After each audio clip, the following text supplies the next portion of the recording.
We know it wasn't pretty, but I'm going to tell you what, man. You found a way. You found a freaking way. That's what toughness does. Guys hung together all three phases, man. Whatever it takes, that's what we got to do. Proud of you guys. In 17, way to draw it up in the dirt, baby.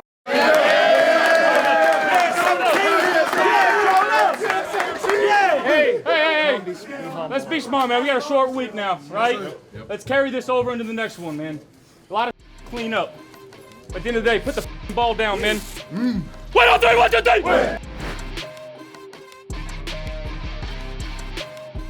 Resilient damn football team right here, man. I'm so proud of you guys, man. That same process every week. 1,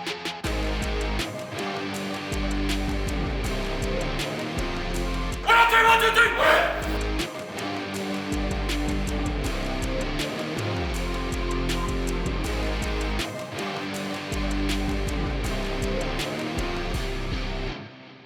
Hey everybody, and welcome into Week 7 of the Sean McDermott Show presented by Kaleida Health. Thanks for joining us, and Sean, thanks for giving us a couple of minutes here. Short week.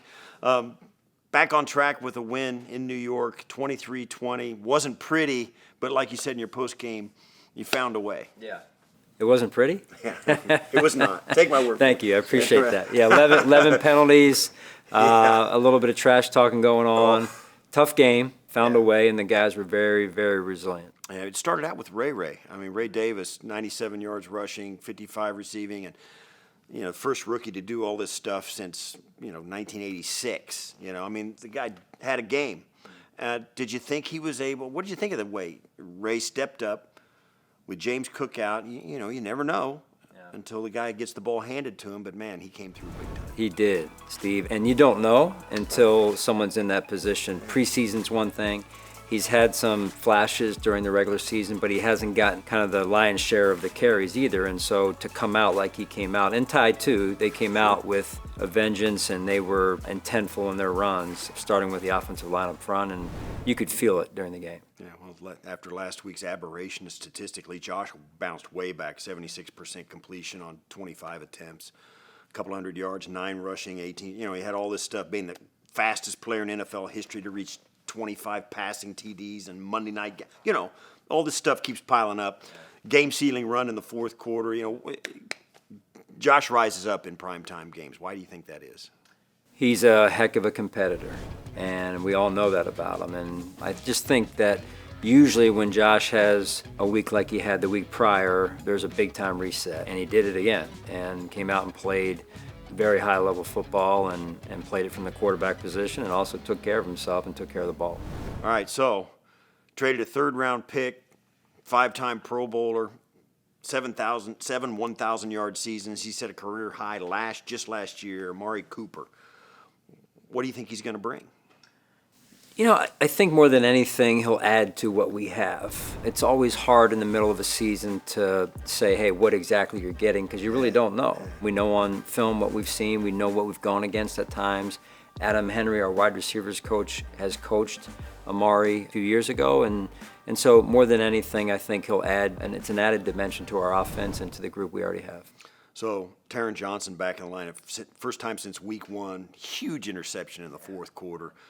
Tied with Taylor Rapp, who's back in the lineup for 8 tackles. I mean, talk about what Taron brings, and you get another good player back in your lineup, and they show up right away. Yeah, big-time lift. I can tell you from practice a week ago, to have those two, Taylor Rapp and Taron Johnson, back out there helps from a leadership standpoint, communication standpoint, and just the speed at which we're playing on defense. And so to make the plays that they made in their first week back is tough to do, right? And so that was a big-time moment for us, both of them stepping up, making plays down the stretch.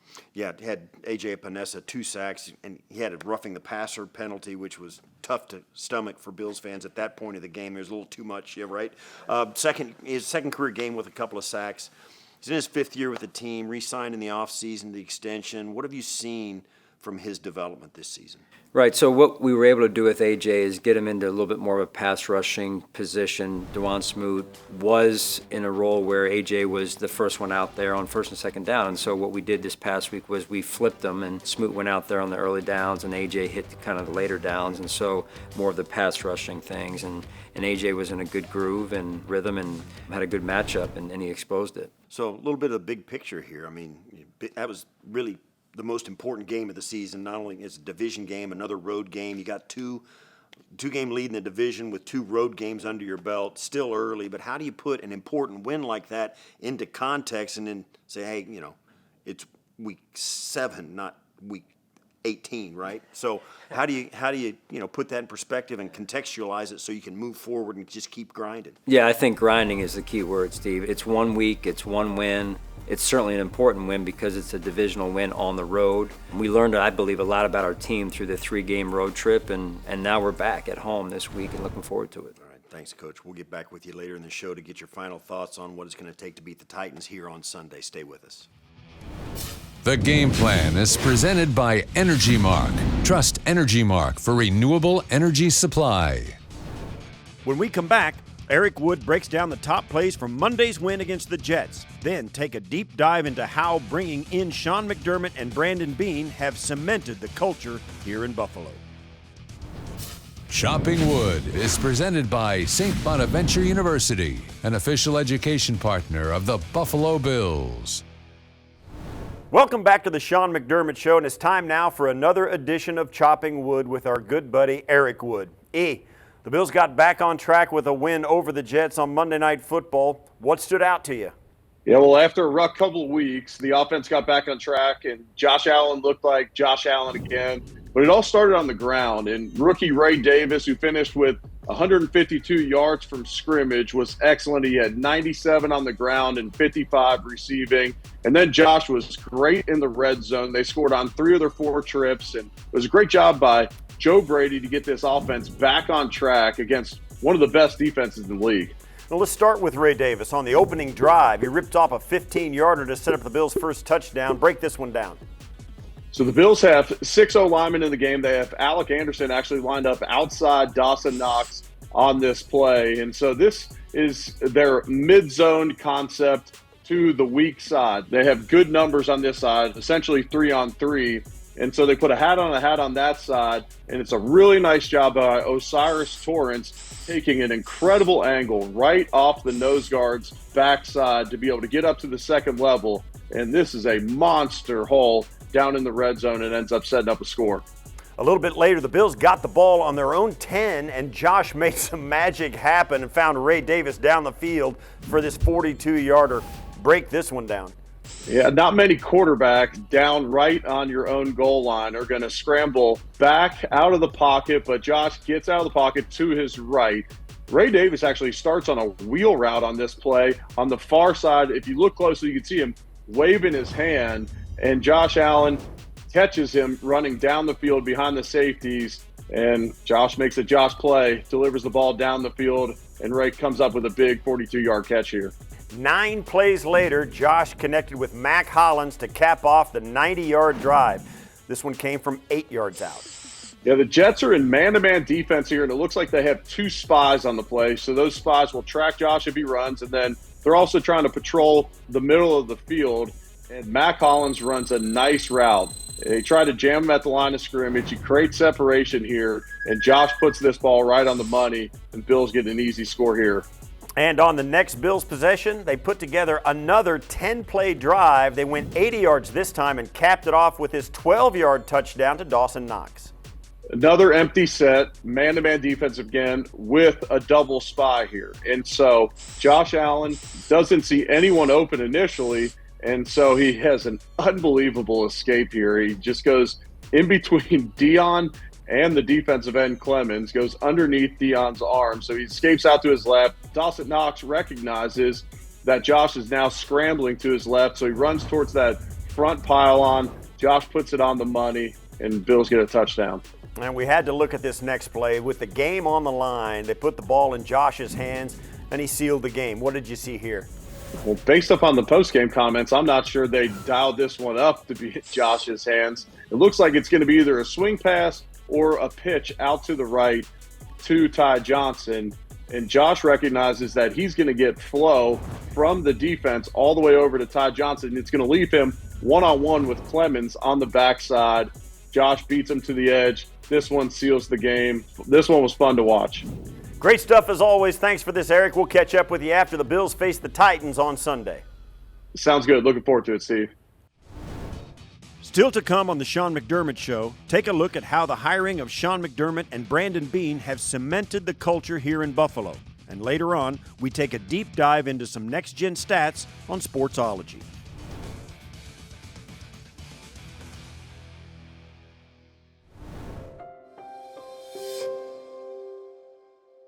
Owning a professional sports team doesn't come without challenges. Finding the right head coach and general manager to rebuild the culture was vital.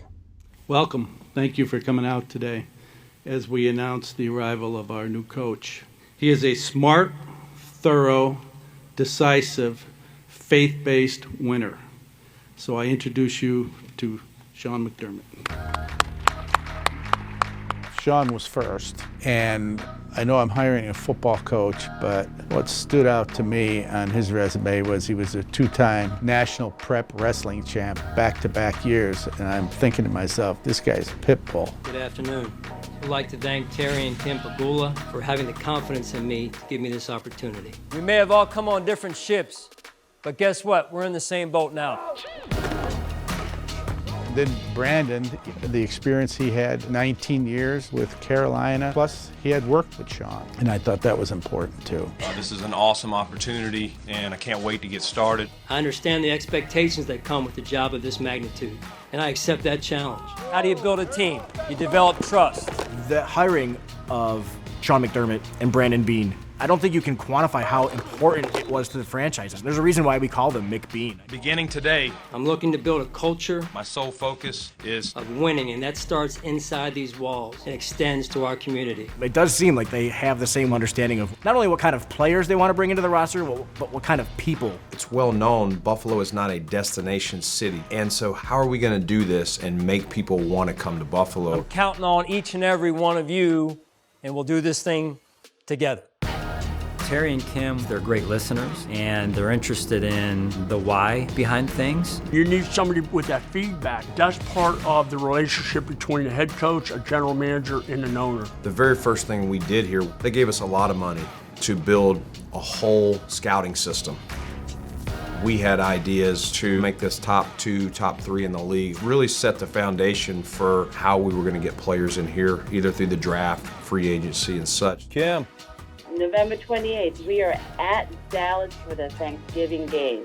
Ooh. And so you try and in the first year get the right energy and the building the right way, and then that continues really every year so that the culture helps us thrive. And I was convinced that they were willing to do whatever it took. They wanted to hear how I saw it, and they had ideas of their own, even down to sports performance. Kim was really into that.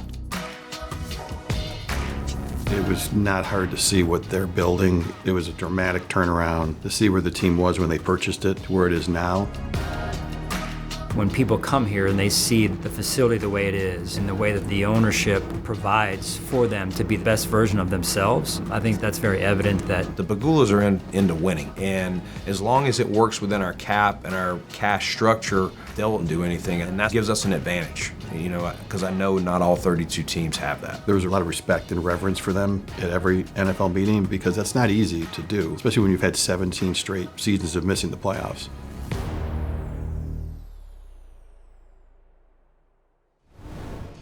Next up on the Sean McDermott Show, we break down some next-gen stats in Sportsology. Plus, hear Coach's final thoughts on hosting the Titans on Sunday. Sportsology is presented by ECMC. ECMC, bringing hope and healing to Western New York. Big Baller Beane is at it again. Bills general manager Brandon Beane made a move to acquire another big-time weapon in receiver Amari Cooper to make the Bills offense even scarier. Here's what Buffalo is getting in this talented receiver. Cooper is a 5-time Pro Bowler who was the 4th overall pick in 2015. The wideout has had 7 seasons of at least 1,000 yards. The Pro Bowler also shares a special trait with Bills quarterback Josh Allen. They both love finding success near the sideline. In 2023, Cooper led the NFL in receptions and receiving yards on targets within 2 yards of the sideline. His plus 5.1 receptions over expected is the best single-season mark in the NFL since 2019, when Cooper had a plus 5.8 sideline receptions over expected. Cooper is no stranger to a midseason trade. The Raiders traded him to Dallas after Week 6 of the 2018 season. He then averaged 80 receiving yards per game and scored 6 touchdowns in his first season with his new team. I know we're all looking forward to seeing how Buffalo will use this new weapon in their offense. After the break, the crew from Buffalo Bills Weekly gives us their game preview for Sunday's matchup with the Titans. Plus, Coach shares what it will take to get the win on Sunday in Orchard Park.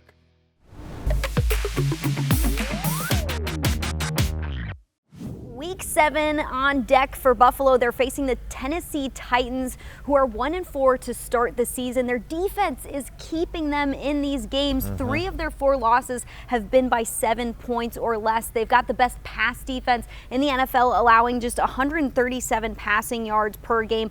Quarterbacks are completing just 56% of their passes against Tennessee. That's the 3rd lowest in the NFL. Chris, why is this Titans pass defense so strong? Yeah, they've invested in the back end of their defense. They made a shrewd signing in free agency going after L'Jarius Sneed, who they signed away from Kansas City, arguably one of the best cover corners in football. And then they see an opportunity and they seize it. Seattle cuts Quandre Diggs, a veteran safety, as a salary cap casualty, and they sign him to a 1-year deal for just $5 million. That's an absolute steal. He's a ball hawk. He doesn't have a lot of interceptions in his career, but man, the guy is always knocking passes down. He's got like 29 pass breakups in the last 4 seasons. It's a guy that Josh Allen's going to really have to know where he is in the scope of the defense, because he will sneak up on you and knock one out of the air or maybe even take one the other way. Well, second-year quarterback Will Levis is not having the season that the Titans expected out of him. He's struggling to make plays. They're the 2nd worst offense in the NFL, averaging just 253 yards per game. Levis also has thrown 7 interceptions, the most in the NFL. He hasn't been good against pressure, but their rushing offense has been the one bright spot about this offense. How do the Bills keep a struggling offense in check? It's the cliche thing, make them one-dimensional. So, look, I really like Tony Pollard as a running back. He's a multi-dimensional threat. I think that's the guy you really got to key on here. And if you can neutralize him, that puts the burden of the offensive game on Will Levis, and that's right where you want it, because Levis is still struggling with his decision making. He hasn't reached that next level of quarterbacking, I don't think.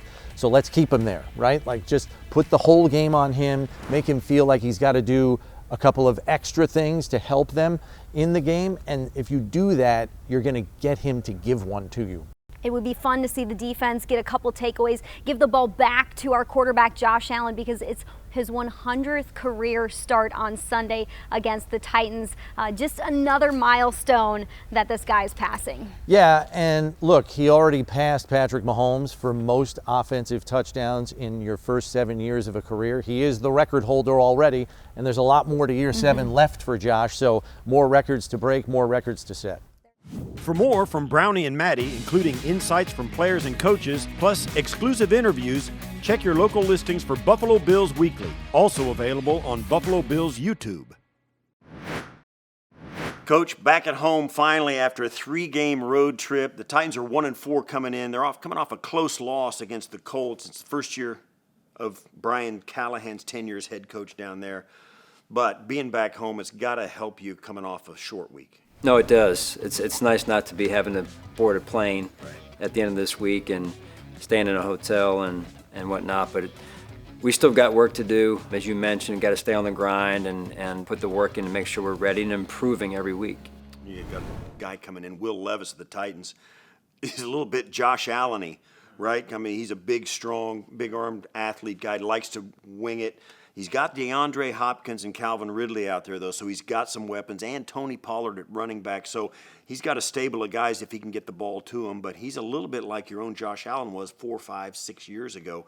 What's the most difficult thing in preparing for a quarterback like that you've never seen and a head coach that you've never seen? Yeah, we have some history with Callahan going back to his time in Cincinnati. The quarterback will be new. He is a heck of an athlete, big, strong arm, heck of a competitor, as you can tell. Can run with it, can throw it, design runs, extends plays with the scrambles, and they have a talented roster with those 3 wide receivers, Pollard in the backfield, and then a strong defense as well. All right, Coach, good luck this weekend against the Titans, and we'll see you next week after you play the Titans. And to everyone at home, thanks for joining us on the Sean McDermott Show. We're presented by Kaleida Health. We'll see you next time, and as always, go Bills. Final Thoughts is presented by Toyota. Toyota is the exclusive and official vehicle of the Buffalo Bills. Toyota, let's go places. The Sean McDermott Show is presented by Kaleida Health, the official healthcare provider of the Buffalo Bills. By Connors and Ferris, your workers' comp attorneys. Call 716-684-COMP today. And by Toyota. Toyota is the exclusive and official vehicle of the Buffalo Bills. Toyota, let's go places.